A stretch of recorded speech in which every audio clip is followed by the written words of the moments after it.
Hey, everybody, we're the Good Doctors of Abbey Research. I'm Dr. Kristen. And I'm Dr. Erin. And you are very welcome to our corner of the internet for this edition of Colonizer's World Tour. This week, we are in the beautiful country of Mexico, and we are in our second chapter of our Global Queer Voices Month. So the movie tomorrow will deal with a historical event that did in fact happen, about a political scandal around the very first time that kind of homosexuality was talked about in the Mexican mainstream. But before we get to that, obviously, we got to talk about Mexico. So in general, because it's not just the place that people go on, it's a little bit more than that. Just a little bit. Just a ton. So, Erin, what did you know before we started researching? Yeah, like bits and pieces. Growing up in the American West, we cover a lot of Spanish history.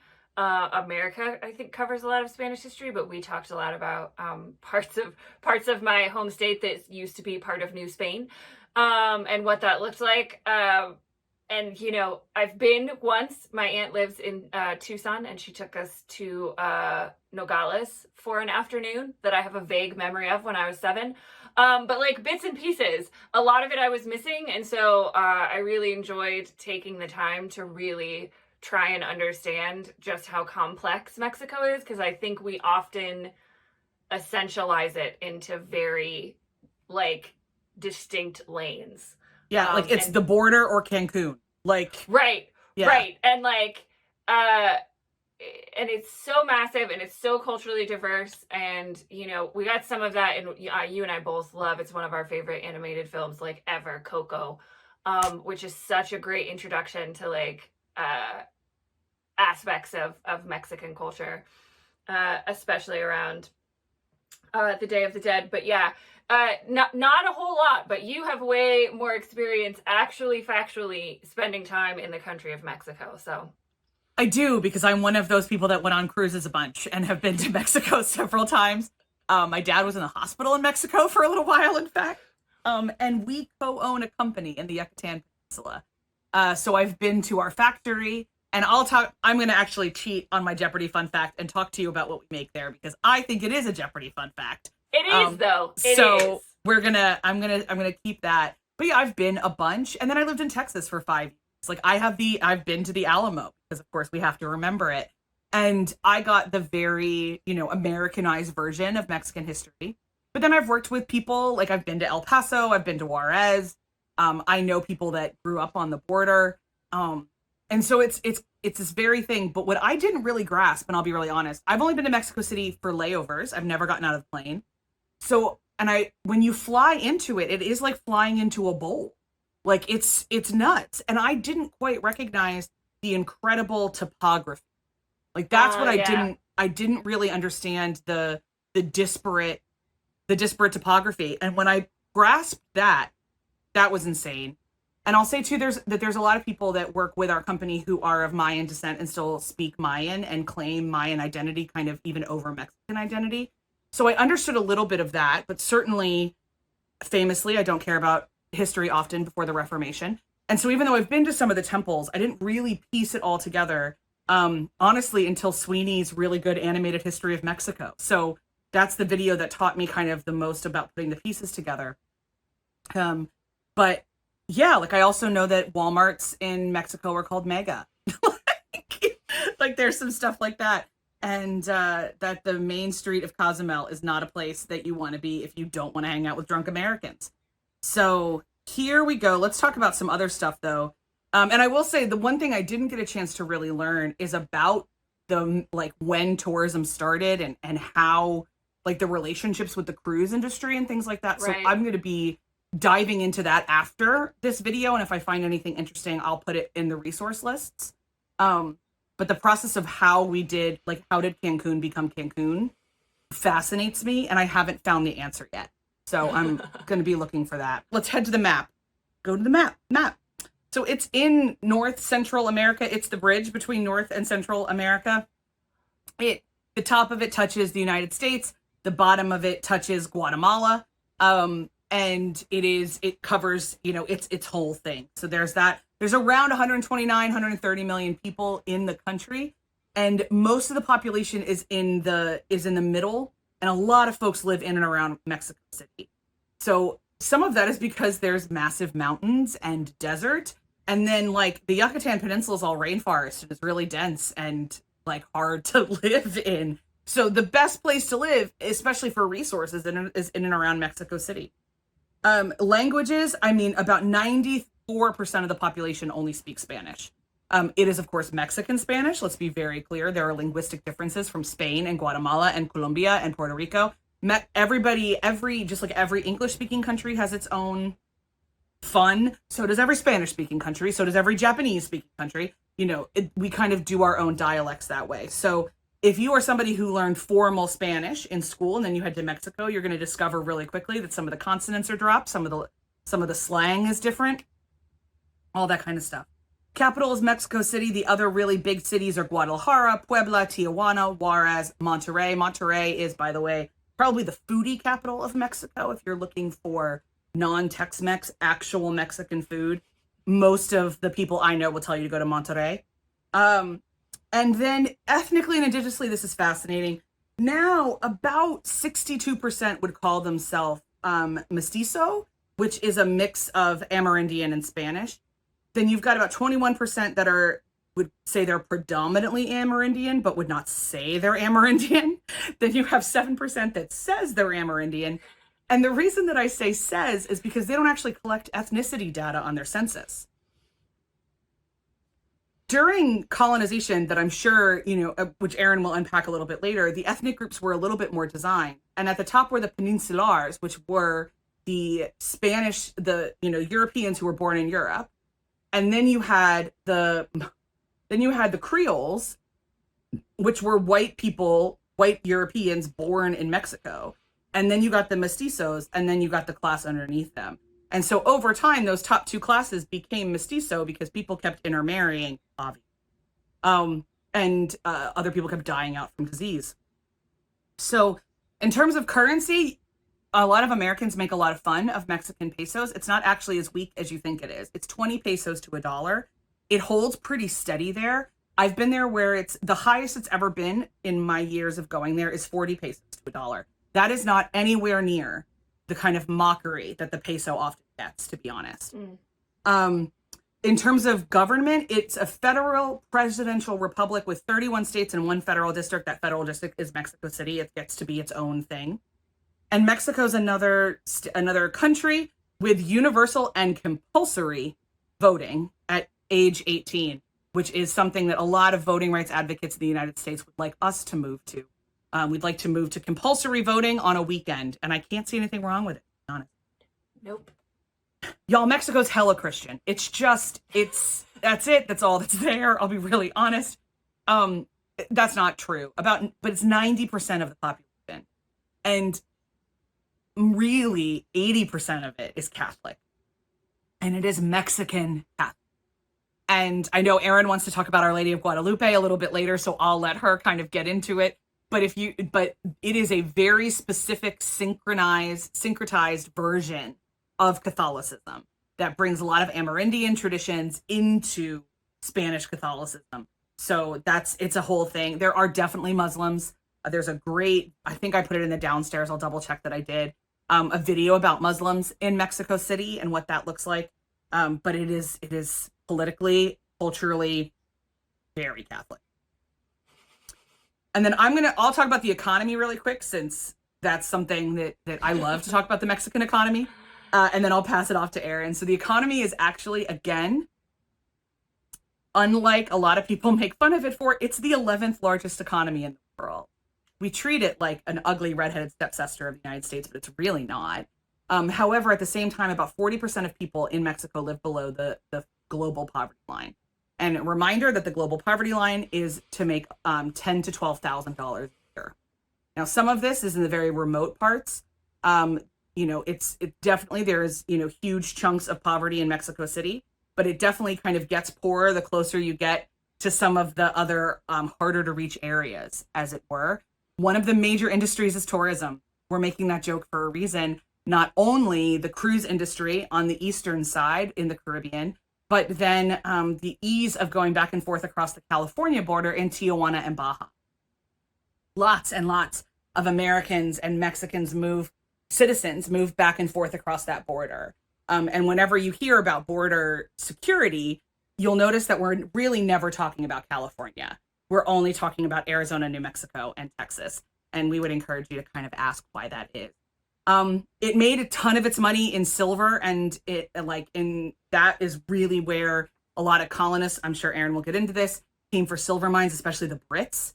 And it is a lot of our data on the Mexican economy came before President Trump's most recent decisions around NAFTA.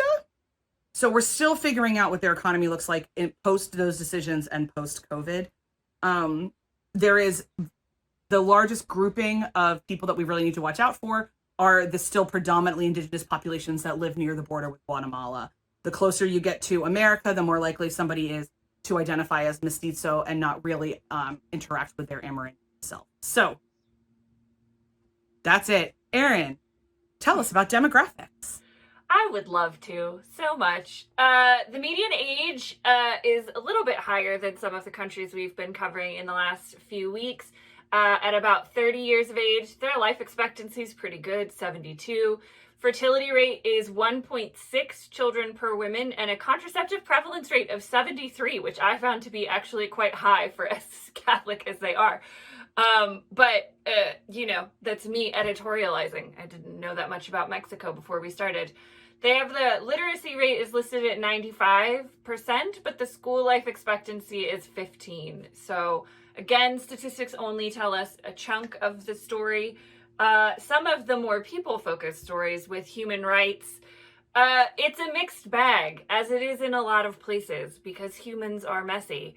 They've made a lot of progress, like Taiwan, when we talked about Taiwan last week, but progress legally and progress culturally and socially are two different things, as we always say here on our Colonizers World Tour. So the biggest issues facing women, identified by the UN Women, are violence against women and girls, which has seen a 40% rise since 2017, and we don't really have a lot of COVID data around that, but we all know it's bad. Economic empowerment and political participation. The Mexican Supreme Court decriminalized abortion in September of last year, so that was a really big deal. I remember when that happened. And they've made a lot of legal gains, but it's what human rights people call an implementation gap. Where legally the gains have happened, but like implementing real change culturally and socially and economically, there's quite a bit of a gap. That is also the case for our queer friends down in Mexico. 19 of the 32 states allow people to change their gender markers, but none of the states explicitly provide a gender neutral option. I think there's one state that has said, we are going to give you the option of non-binary. So, I don't know a lot about their governmental structure, but it sounds like the states, like, a presidential republic, much like the United States, like there's a lot of autonomy within the states to pass their own laws. So it's interesting to, and I see a lot of similarities between Mexico and Brazil as I was studying history and colonization. 26 states recognize same-sex marriage, but Mexico has the second highest number of attacks against LGBTQ plus folks in the region. So in Central and Central North America. So, as I said, mixed bag. Not such a mixed bag is for our indigenous friends down in Mexico. That's pretty much just not great. There's been a reported increase in violence against defenders of land and territory and environment. Those are almost always indigenous peoples. Congress keeps failing to pass a law that will regulate indigenous people's right to free, prior, and informed consent. And about land specifically? Yes. Okay. About land and infrastructure projects and economic development, especially in more rural parts and more southern parts of Mexico. And this current government now, under the president who goes by the nickname AMLO, is really pushing through mega projects and infrastructure projects that override environmental approvals and the process of consultation with indigenous peoples. See, it sounds like Brazil. Like I just kept reading things and I'd be like, oh, like Brazil. Oh, like Brazil. They continue to face, indigenous peoples continue to face the ramifications of colonization, even though there is greater formal recognition of their rights. I think that started happening in the early 1990s, that it was actually codified into the Mexican Constitution. Okay. But there's still lots of inequalities. Lots and lots of inequalities for our indigenous friends. Human rights. We can't talk about human rights without talking about drug cartels. Yeah. Yeah. It's kind of a thing that happens in Mexico. There's still lots of conflict over territories. It's hard to know how much influence they still have, and it depends on where they are. And there's some great videos in the downstairs in the Google Docs that show kind of what the cartel control looks like in terms of what cartel is where. But it's hard to know a lot of things, except that they're still very much a part of the way Mexican government and Mexican life evolves. I watched one video that said, it's really melded with everyday life, living under drug cartels. And, lots of human rights issues follow from that. So there's a huge number of missing and murdered persons in Mexico. 69% of them are men. The rest are women. We're seeing a rise in missing and murdered young women and girls, but there's a lot of drug-related violence. And then I did some reading about the current president. He's a fascinating fellow. He's a fascinating fellow. Andres Manuel Lopez Obrador, known as AMLO, because that's a lot of names. No, I don't know why he's known as AMLO. Mexican politicians also have a lot of nicknames. They're big. They love a nickname. They love a nickname, like Brazil. Like, and we stuttered some other, like, Central American countries and South American countries that don't have, like, these similar fixations. It's fascinating. There's a great video in the downstairs about the Mexican election from a couple of years ago, when AMLO eventually ended up being elected by John Oliver. And there's some fascinating electoral politics happening in Mexico. But there was a man named El Bronco, who was his nickname, and he believed the punishment for corruption should be chopping off people's hands. And it was in a televised debate, and the moderator for the debate gave him 5 chances to say that he didn't literally mean chopping off their hands. And he's like, no, mate, I mean like a machete. Like, no. Yeah, he was like, no, we're going to pass a law in Congress to chop people's hands off. So that was probably my favorite video that I watched, was the John Oliver one. But AMLO is a real interesting character. He ran as a very, like, liberal for the people candidate against some of these other not so liberal ideas. But it turns out he's not a big fan of democratic norms. He attacks journalists, columnists who aren't towing his line. He's used his power to cut the budgets of agencies that could regulate or control the government. He's emptied the coffers of more than 100 state-controlled trust funds. He's weaponized the judicial branch and generally just been pretty damn corrupt, like, across the board. And, like, I feel like this is something we should have known from him, because one of my favorite things that I learned was that this is the 3rd time he's run for president in Mexico. The first time was in 2006. He lost. He held a fake inauguration ceremony in Mexico City and a fake sash, and declared himself the rightful winner of the election. No, that's not, you don't get to do that. And his supporters occupied that square for months. So, like, I feel like we should know this should, ironically, prior to Donald Trump's attempts to claim that the 2020 election was fraudulent and that he was rightfully elected, John Oliver called AMLO the Mexican Donald Trump in 2018. Okay. Okay. Final human rights issue before we get into colonization is obviously migration with the U.S. border. This is massive. Yeah. The economy, security, government, and climate change all impact U.S. border decisions and vice versa.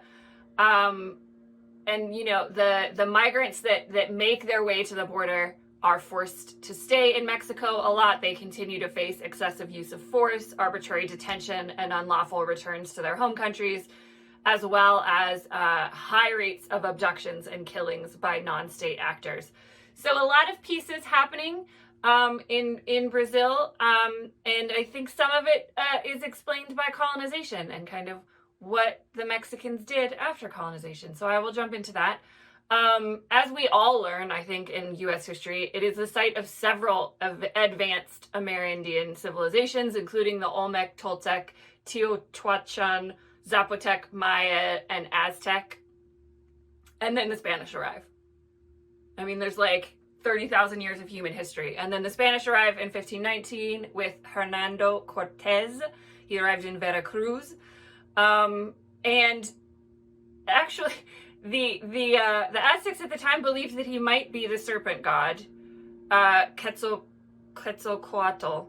And the Aztec king Montezuma II like invited him to Tenochtitlan, which is what is now Mexico City. I'm butchering all of these, I know.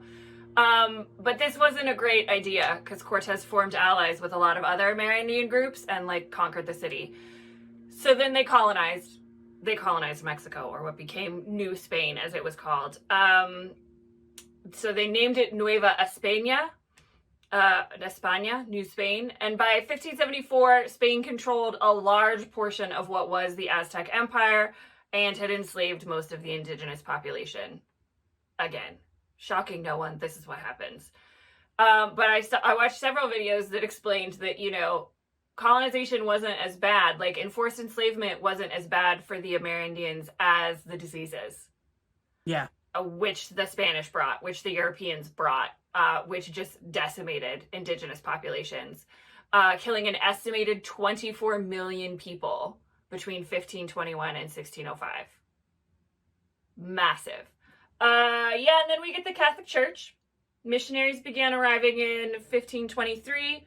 They built a lot of monasteries, converted millions of people to Catholicism.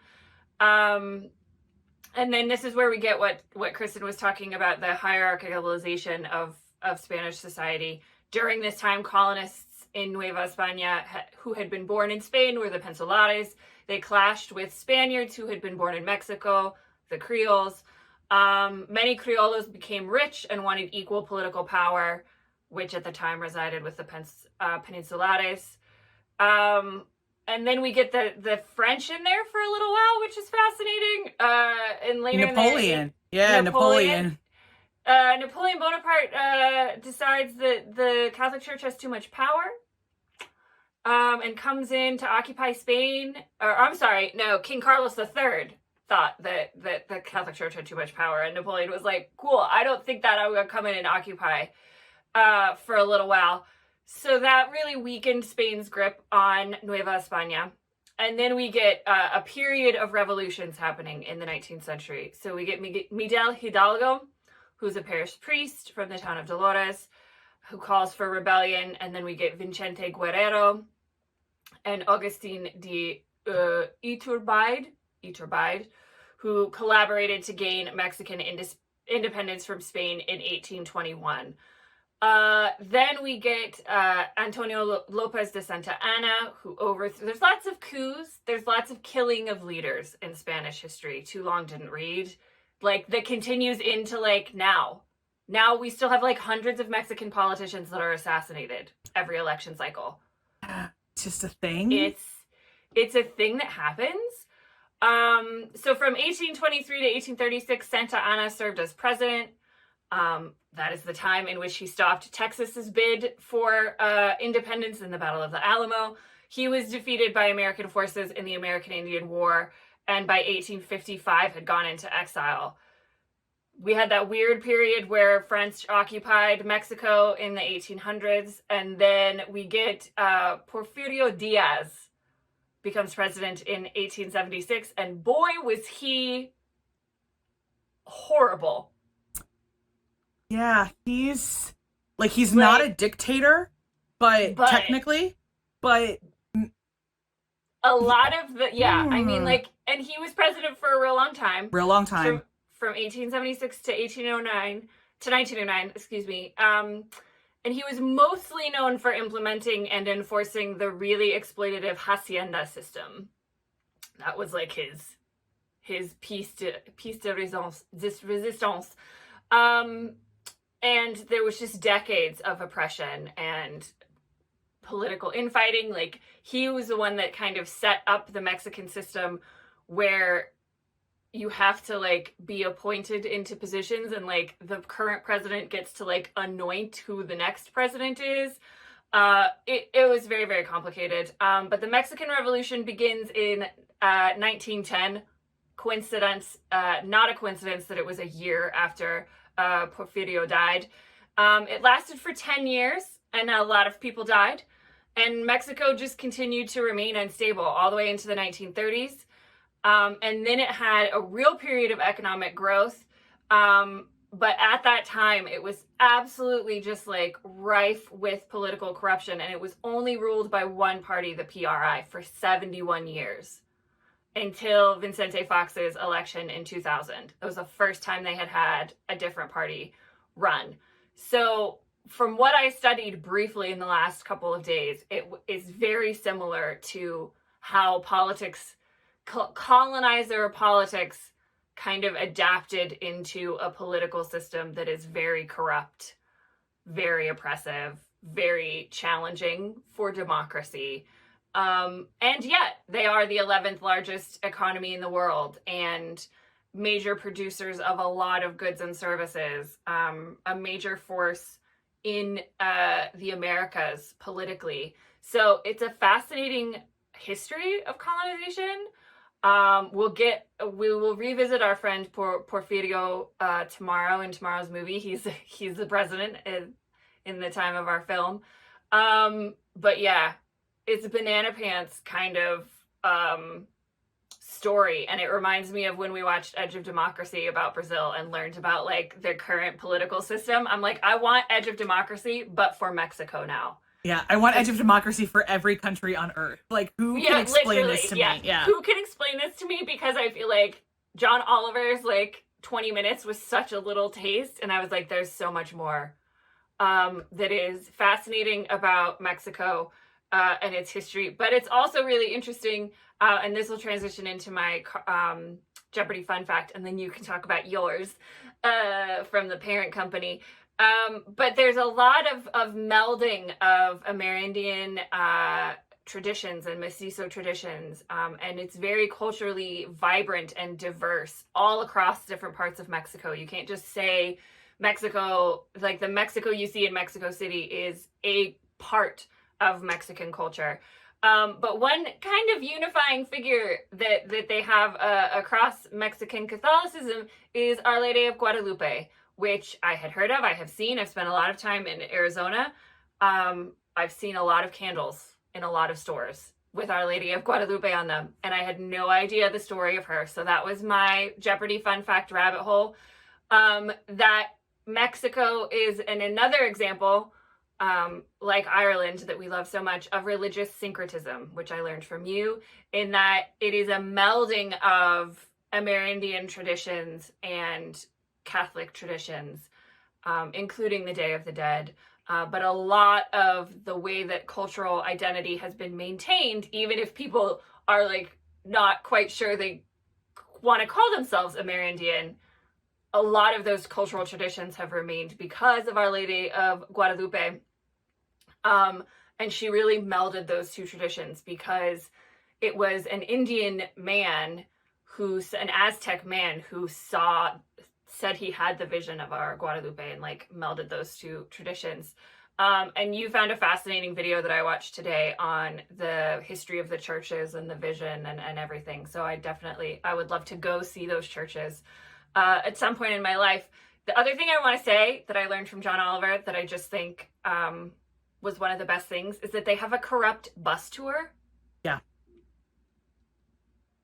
Like, they're so corrupt you can go take a 90-minute bus tour where they take you around and show you all the spots where things were corrupt. So I don't know who's more corrupt, Mexico or Brazil, but it's a toss-up. But if I was going to visit Mexico City, you know we would be taking the corrupt bus tour.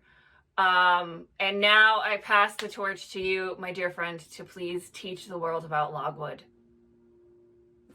So if you have lady parts and you've ever gone to the gynecologist and gotten a smear test, I want you to know that your cells were stained to be tested for cancer with a stain called hematoxylin. And hematoxylin is a purple stain that like shows essentially if you've got cervical cancer or not. There is only one place in the world to get hematoxylin from, and that is a logwood tree. And there is only one concentrated area of logwood trees left in the world due to deforestation, and that is on the Yucatan Peninsula of Mexico. And I know this because we're the worldwide exclusive makers of hematoxylin.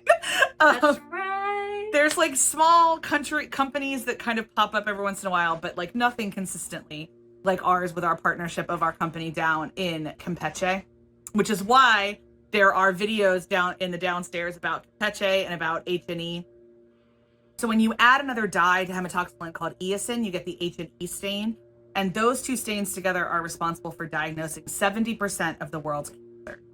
And it's really important that those remain natural stains, because synthetic ones have very, very low success rates in terms of accuracy, whereas these natural dyes really do. So the Mexican government, God love them, after, a lot of explaining on behalf of the Biological Stain Commission, have gotten really, really protective of these logwood trees. They're swamp trees. They only grow in swamps, and there's only a certain cutting season. And they're very, very protective of them. So I've gotten to see logwood. I've gotten to see how we turn it into hematoxylin or hematine, which is the stain that dyes silk sutures. So if you've ever gotten black stitches, you've also had logwood on your body. So in one of the really beautiful things about our planet is that we grow things to heal us. And it's a really, really lovely thing. So yeah, one of the major products of Abbey Color Incorporated.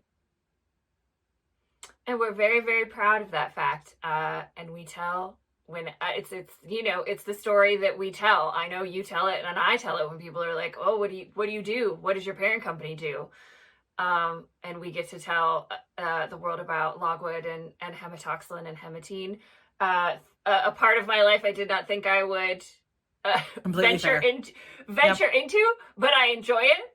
And I think it shows you, it's a great example of, I think, the biodiversity and the physically geographic diversity of Mexico. That absolutely we have very, very limited understandings of what that looks like.